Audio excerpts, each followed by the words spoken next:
Hey guys, so today I'm going to be doing a Friends to Lovers romance recommendations, which I'm super excited for. But I wanted to quickly say thank you to everyone who has been subscribing to me lately. I got an influx of brand new subscribers and I'm so excited. I want to thank any and all of you who subscribe to my channel and watch my videos. It means so much to me.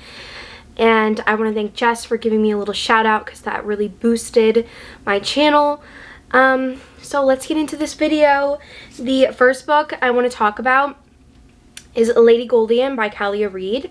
So I've read lots of books by Kalia Reed, most of her newer books, which is she has a trilogy, which is a time travel romance, which is incredible. And then she started the Belgrave Dynasty series, which is this one. There's King of the South. I put it up here somewhere, and that's the first book, and this is the second one. I highly recommend reading all of the books, which might sound annoying, but you really see kind of this character development in their relationship and why everything is the way it is in this book. But anyways, so these were childhood best friends, and this is set in 1912, so it's also a historical romance. It's an indie historical romance, which is really cool, and I love this book so much. So our heroine has been in love with our hero for a very long time, and she finds out that he's getting married, and she decides to stop the wedding, and she does do that, and then some things happen. And so she was living in Georgia, and now she's back to her hometown, which is Charleston, South Carolina, and she's back and she's doing this. She has a new job, and she is part of this like rich, wealthy family in Charleston, and the family is amazing. I love all of the family members. You'll really get more background on the family, more from the trilogy before, which is like the Surviving Trace trilogy. And anyways, so she is back in town, and Asa, she sees him again and she wants to get to know him again, and they both still have this stupidly good chemistry. But she was married before, so there just was never the right time for them to be together, kind of thing. And I really love this book. The second book is supposed to come out, and it does leave on a cliffhanger. But this book is incredible. It made me cry, so emotional, so much angst because they've been longing for each other for so long and they don't know if it's the right time. It's also like brothers, best friend, but also like she's best friends with him too.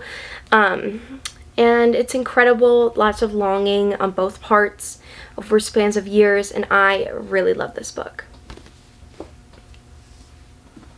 Okay, so this next book is part of a series by TJ Klune. It's a werewolf, a romance series, and you really have to read the whole series, but I guess the first book is also kind of Friends to Lovers. But this one is about Mark and Gordo, and I kind of explained it in my favorites of all time romance books, but I'll do a quick recap. So Mark and Gordo, they have always really had a fascination with each other, and they've always kind of liked each other. But something happens where they are pulled apart and they don't see each other for years, and so Gordo really has this like resentment towards Mark for leaving him and abandoning him. So when they come back into town, Gordo wants nothing to do with Mark, and so it's kind of like Mark's a little chasing him, but Gordo wants him to. And then there's action on the side that I can't talk about because it's going to be a spoiler, but there's like so much action in this book, so much action in this whole series. I cried, I think, in this book. I love this whole series so freaking much. It's so emotional and beautifully written, so definitely go check it out. So this next book is called Him by Elle Kennedy and Serena Bowen. This is a hockey romance, but also Friends to Lovers.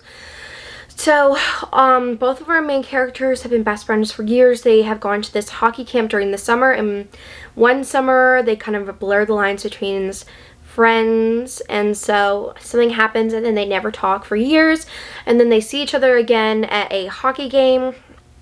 And one of them has come out as, I think he's gay. I'm not sure if he's bisexual, but, one of them has come out and the other one hasn't, and so the one who did come out, it was kind of worried that he pushed the line with his friendship and so that's why he didn't talk to the other guy for years.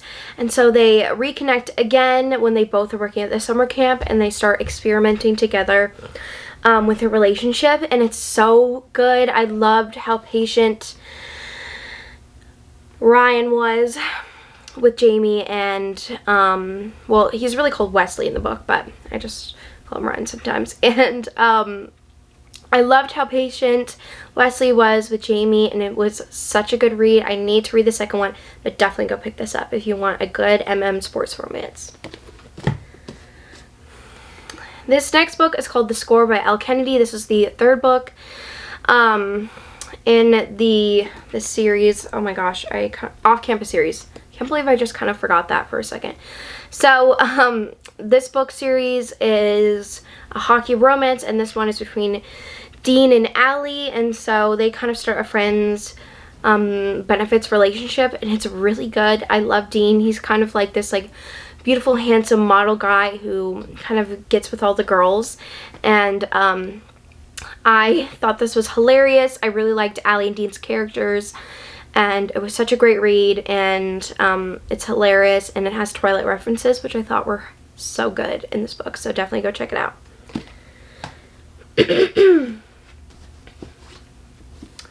Okay, so this next book is called Weightless by Candy Steiner, and this one, our heroine, her boyfriend just broke up with her because she has gained some weight, which is never a reason to break up with someone.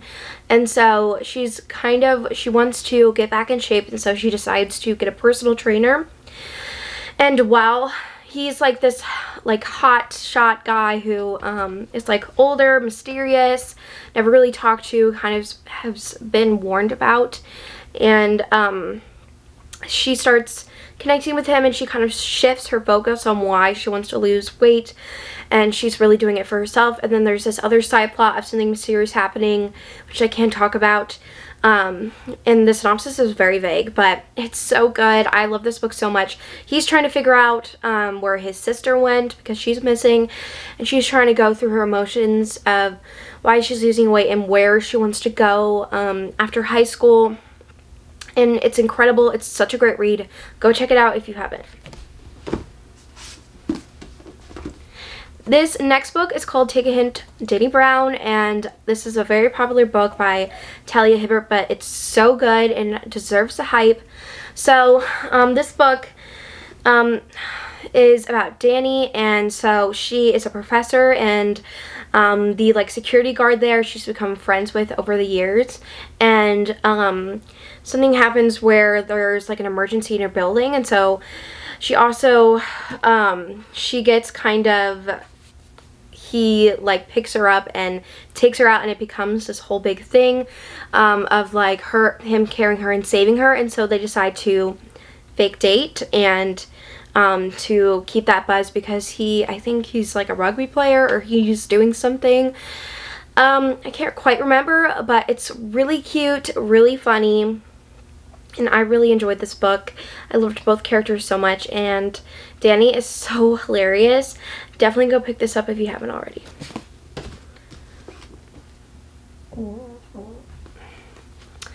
Okay, so this next book is called Easy.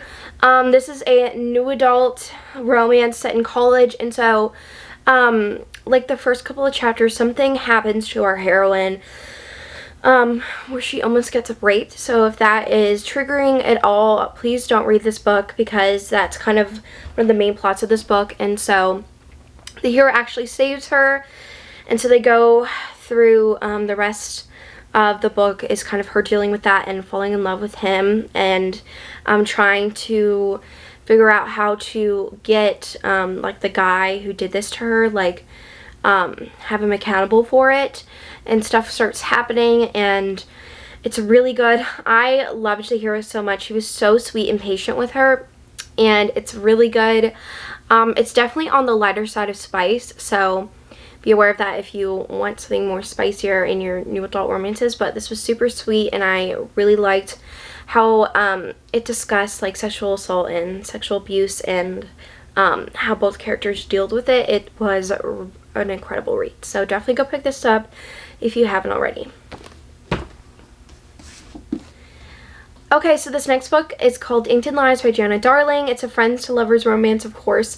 And so our heroine, she, her parents, it's not like a good living situation.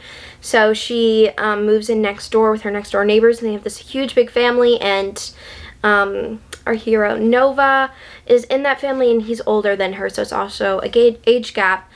And so her and her brother are very close, and then her brother actually goes off to the military and never comes back. And so now we flash forward years later, and he's in, this is also a motorcycle romance, sorry, I forgot to mention that. And she is trying to do something for the motorcycle club because there's some suspicious things happening with like women in the town. And so he loves Lila, and he doesn't want anything bad to happen to her, so he's kind of trying to stop her from doing these things and trying to be like kind of like a spy. And it's so good. It's friends, lovers, super angsty, and this book made me cry. It's also surprisingly very emotional, and I really love this book, so definitely give it a shot. You should read the whole series, but I guess you could read it out of order. But this book is definitely one of my favorites of the series. Okay, so this next book is called Addicted to You by Kristen Becca Ritchie. It's very popular, but I needed to put this on this list. So Lily and Lo both have addictions. She's addicted to sex, and he is addicted to alcohol. He, so if those are any triggers for you, I would not read this book. But, so they kind of enable each other with their addictions, and they've been fake dating for a really long time, but then they start having a relationship, and some bad things happen with both of their addictions that carries the story. And like it's not like a cliffhanger at the end, but something happens where well, actually I don't want to say anything, but it's so good, and it's very interesting to hear both of their addictions and what they're going through, and how they are trying to help each other, but also how they are enabling each other. And I cannot wait to read the rest of this series and see how they decide to go on with their relationship after what happened in the novella and in this book.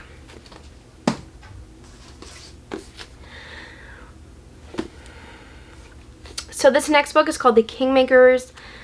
Yeah, The Kingmakers by Kennedy Ryan, and this is a friends to lovers kind of age gap, a little bit of action book. And so our heroine, she is Native American. That plays a really big part in this book. And so when she's young, her mother goes missing, and it's really devastating to her, which of course I would be devastated too.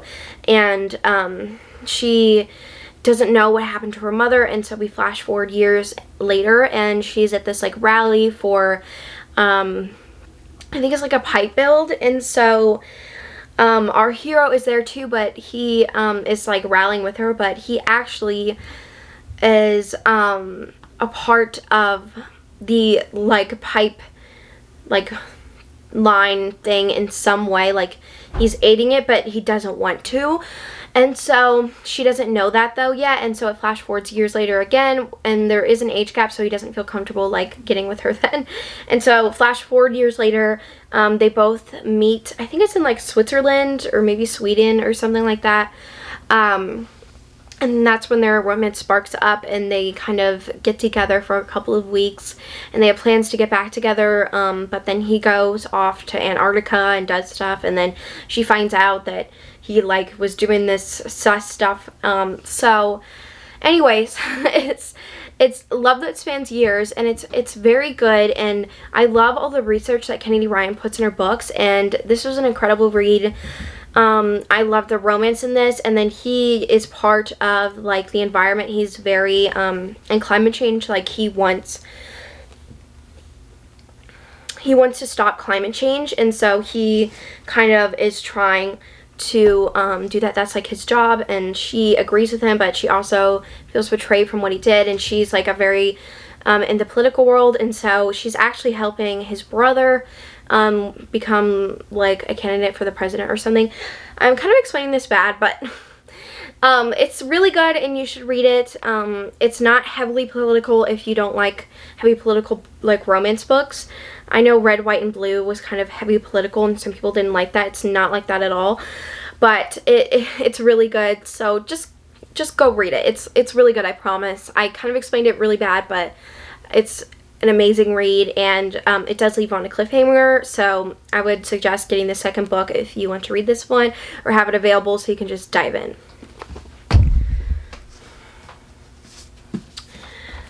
Okay, so this next book is, of course, I had to put in some Mariana Zapata books. So this one is called The Wall of Winnipeg and Me. I almost forgot the title.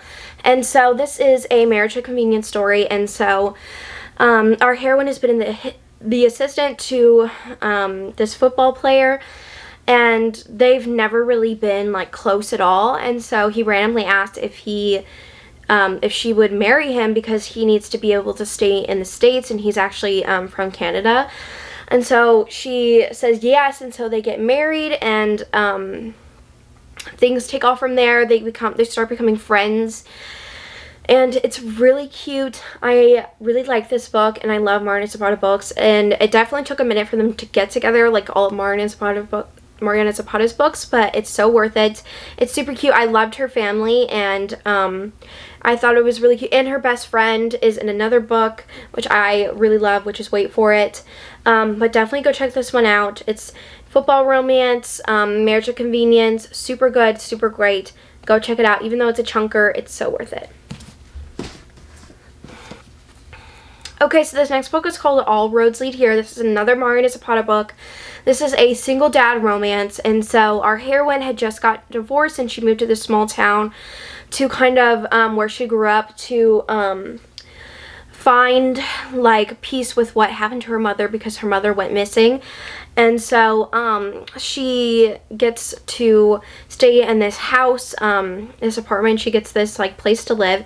And the person that is there is this single dad with his kid, and his kid set it all up, and so the dad doesn't know that this woman's going to be there because he was going to go on this like long trip, and so he gets really mad at his son, and he's like super grumpy, and it's also definitely grumpy sunshine, and so he's grumpy about that, and then he's like fine with it, but then he's like grumpy a little for a lot of the book. But then he kind of softens up and starts worrying about her, and it's so cute. And so she goes on hikes to like the hikes that her mother went on, and I really love this book. It was incredible. It had lots of different emotions, and I loved how they finally came together because he was so protective of her, and I really liked that, but not in like a bad way, like a cute like aw way. And he's definitely like alpha male, and I really enjoyed this book, and I really loved his kid. He was super cute, and he's older. He's like 14, 15, and I really enjoyed this book, so definitely go check it out. Okay, so this last book is called The Fourth Time Charm, and this is a friends to lovers romance. They have been friends since high school, I think, or maybe birth, I'm not sure. But they finally get together in college, and they're kind of debating if they should be together. And this one was actually very emotional too, because the heroine has some beef with her dad over stuff, and I really enjoy this book. It's a great new adult college sports football romance, and she is the daughter of the football coach, and I really enjoyed this book. I think you should definitely check it out. I need to read the rest of the series too, but that is it for this video. I hope you enjoyed it, and I can't wait to see you guys soon.